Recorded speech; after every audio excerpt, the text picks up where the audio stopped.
Welcome back to part 2 of episode 2 of implementing a hustle system into your program. Thanks everybody for tuning in.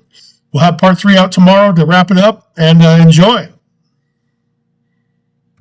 Okay, and you really want to be aggressive. The great thing you can do is have the shortstop think he's a hero and overthrow first base trying to backpick you.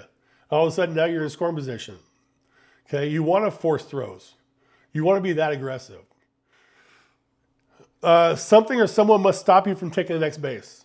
I cannot tell you how many times physical hustle has gotten us in scoring position when we have runners at first base or runners at second base or runners at third base, I guess, too, because a ball that is in the dirt on the pitch, we're taking an aggressive secondary lead, and if the ball's in the dirt, my guys are gone. If the catcher makes a nice clean pick and has all day to throw them out, fine. I'll tip my hat to the catcher for a nice defensive play.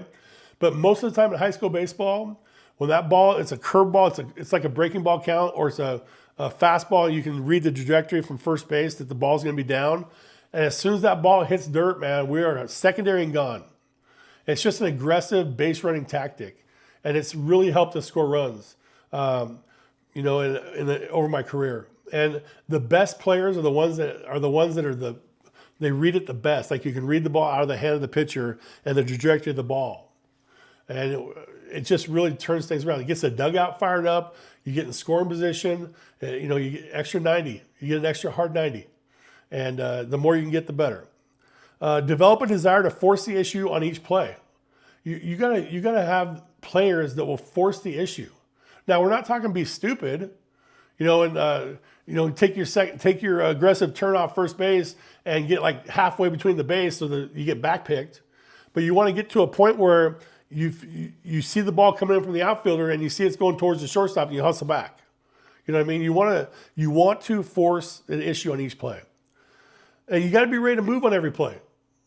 Coach Meng was my assistant coach at Palo Verde. He was the pitching coach. Hopefully I'll have him on this podcast in the next few episodes or soon, because the man is a baseball genius. And he was sort of in charge of mental hustle with our team.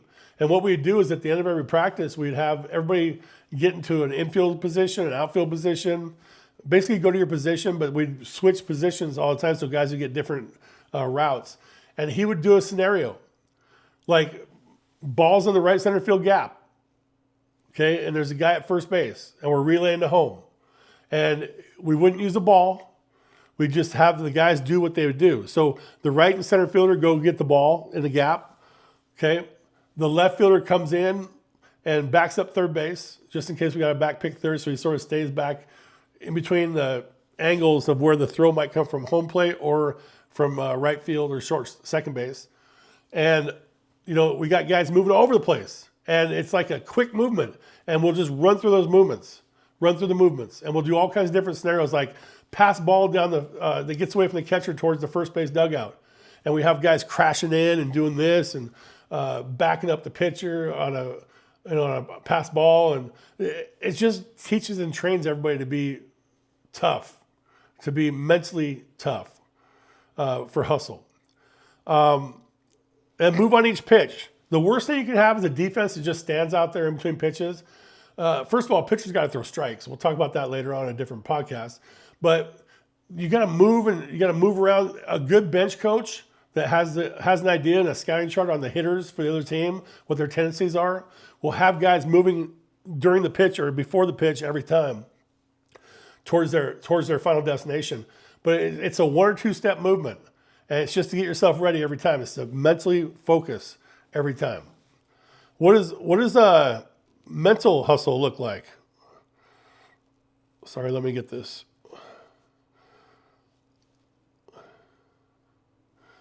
Other things for physical, by the way, are like develop a desire to force. We already talked about that one. Back up all plays in your area. Slide on all close plays except at first. Really don't like guys sliding at first. I know it looks good and stuff like that, but for physical hustle, running through the base is a lot quicker. And you want to hit the front of the base, not the top of the base. And then when you get past the base, you want to break down and look to your right. Because if the ball's overthrown or something, you're going to see it hit the fence out there, and you go to second base, you'll be ready to run to second. The worst thing you want to do is run to first base and then run through first base and sprint out to. I had a kid that almost went to the right field foul pole a couple times. I was like, "What are you doing? What if the ball's overthrown or something? You're going to be out in right field." Right field. So yeah, we teach that, and then sprint on and off the field every time, like we talked about that drill, the in and out drill we did. Super good. Mental hustle. Be aware of every situation. Be aware of every situation. You're mentally ready before the pitch. You know there's guys at first and second, and there's one out. If a ball, you're playing shortstop. If a ball hits your left, you're going to grab the ball and flip it to the second baseman for a double play, in the inning double play. If it hits your right, super far in the 6 hole to the right, you're talking to your third baseman before the pitch saying, hey, if I got to lay out to the right, I'm throwing to you for the force. But if it's to the right and you grab it, you just pivot and throw to second base for the double play. So you have to understand and be aware of every situation. Tune into each pitch. If you're a middle infielder, you better be looking at the catcher's call. You better know what the catcher's calling. If it's a breaking ball, location, you can cheat step towards the spot where you think that ball is going to go. And it can actually help you out a lot. We won the state championship because of that. My second baseman knew what pitch was coming. There was one out. Guys at first and third, and we're up 3, I think it was 3-2 or 4-2. And one out in the bottom of the 7th inning. And we were 2 outs away from winning the state championship, and we were 1 home run away from losing the state championship. And this guy hit a rocket up the middle, about a 2-hopper, and it was on turf. And my second baseman had cheat stepped toward the middle of the field before the pitch. So when he hustled over and got the ball, he was standing on second base. He caught the ball, touched the base, threw to first base. Game over, state championship, dog pile. So I know that works if you really tune into each pitch and you're aware of every situation. Work to help control the game tempo. Hey, if a pitcher's dominating, mental hustle is you call time, slow him down a little bit. Ask the umpire for time right when he's getting ready to get in his windup. It bugs a guy. It bugs pitchers. But it gets you back in control of the at-bat. Instead of letting him just go 0-1, 0-2, breaking ball, trying to get you to chase, and then fastball, strike 3, you're slowing him down, okay? Acknowledge teammates' performance. That is mental hustle. There's nothing better than having teammates that pick each other up. A guy lays down a sacrifice bunt and moves the guy from second to third with 1 out, after the sack, 1 out. He comes back to the dugout after sacrificing himself. Everybody in the dugout's right at the mouth of the dugout, patting him on the back, patting him on the helmet, making noise, saying, "Great job, man! Way to be a team player! Way to get it done for us." That's what wins building. That's what builds winning programs, is having kids in it for the other kids and not for themselves. Contribute to a team's demeanor. If we're known as a hustling team and we're a tough-nosed team and we're going to play gritty defense and we're going to pitch the heck out of the ball and we're going to hit balls to right field and take balls the other way in the gaps and stuff like that, then that's what you have to act like. You have to follow through with that. You're part of the team. Contribute to the demeanor of the team. Project poise and aggressiveness. You have a team beat when teams don't have poise. They're throwing their hands up in the middle of the inning like, gosh, pitcher can't throw a strike. Our pitcher can't throw a strike. Or you made an error, so you hang your head and you pout. We know we got them beat right away because our guys will never show that. And that's why I want you to understand, when you teach this every single day, you put guys in situations in practice where poise is tempted. Like you'll put guys in practice and there might be a ball right down the middle on a bunt drill, and the guy will take the bunt and I'll call ball. And the pitcher's like, oh, you see he's pissed because he threw a strike and he knew he threw a strike, but I called a ball. Or there'll be a play when we're doing scrimmage stuff where the guy's obviously out at first base and I'll be like, safe, like that, make the call really loud and I'll make it really boisterous. And all the fielders and the pitcher and everybody, they want to say something so bad. And I'm just tempting them to do it. But what I'm actually doing is I'm teaching them, you're not going to get every call. There's no sense in getting yourself all out of whack mentally because an umpire makes a bad call. The umpires are out there doing the best they can, but sometimes they're going to miss one. Just like us as coaches miss sometimes on sending a guy home and he gets thrown out by 20 feet or a player makes an error. Everybody makes mistakes in baseball. It's a game of mistakes. It's a game of failure. And the guys who have the most poise and show the most aggression, when they're playing the game, are the ones that are going to win. And you got to teach that to your team. And lastly, prepare and expect to win. It took me a year in each program I took over, Palo and Camas, to teach winning, a winning attitude. When I was the assistant football coach at Camas, my first year I went up to the varsity in the fall of 2000. Bob Holman was the head coach, and he hadn't won. I think he won 2 games in the prior 3 years total. They had this losing record, and we were the doormat. Everybody wanted to play us for homecoming. But we spent so much time that first year I was up there teaching the guys how to become winners, mentally preparing them for hustle. We'd listen to Bo Schembechler tapes, just have the kids in the classroom and play Bo Schembechler talking football back in the 60s and 70s. And we did all kinds of videos and inspirational stuff. And we did trust falls, and we went to camp, which was unprecedented before that, going to a place like out on the beach and getting like these how do you explain it? It's a bunch of cabins, and the kids stayed there for a week. And we all went up there as a team, and we did football stuff up there. But a lot of it, very little of it was football. A lot of it was just sort of togetherness and trusting each other, and just sort of becoming one. And so I just think it's so important in a situation that you teach winning attitudes. And you can do that. It doesn't look good the first couple years you're there, maybe. You might look at it and be like, oh my gosh, we're like last place and we've won 1 league game. But you don't look at the scoreboard to decide how your team is improving. You look at how they're playing the game, what skills they're building and developing, who has the right attitude. Sometimes, you got to put guys in there that have the right attitude, even though they might not be the best players, skill-wise.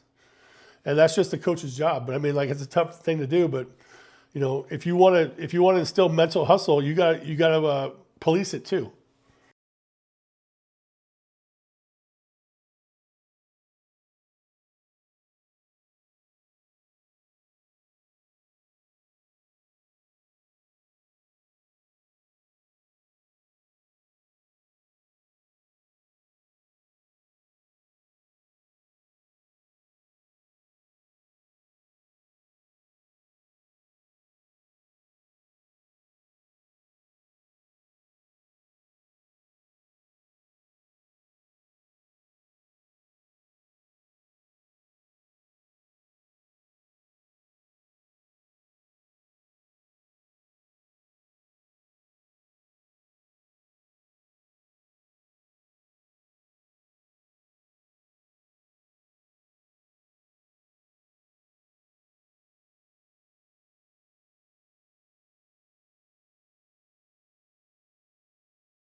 cabins, and the kids stayed there for a week. And we all went up there as a team, and we did football stuff up there. But a lot of it, very little of it was football. A lot of it was just sort of togetherness and trusting each other, and just sort of becoming one. And so I just think it's so important in a situation that you teach winning attitudes. And you can do that. It doesn't look good the first couple years you're there, maybe. You might look at it and be like, oh my gosh, we're like last place and we've won one league game. But you don't look at the scoreboard to decide how your team is improving. You look at how they're playing the game, what skills they're building and developing, who has the right attitude. Sometimes, you got to put guys in there that have the right attitude, even though they might not be the best players, that's skill-wise. And that's just the coach's job. But I mean, like, it's a tough thing to do. But if you want to instill mental hustle, you got to police it too. Okay, if your best player, in fact, that leads me right to my next thing. Fair or foul. This is the segment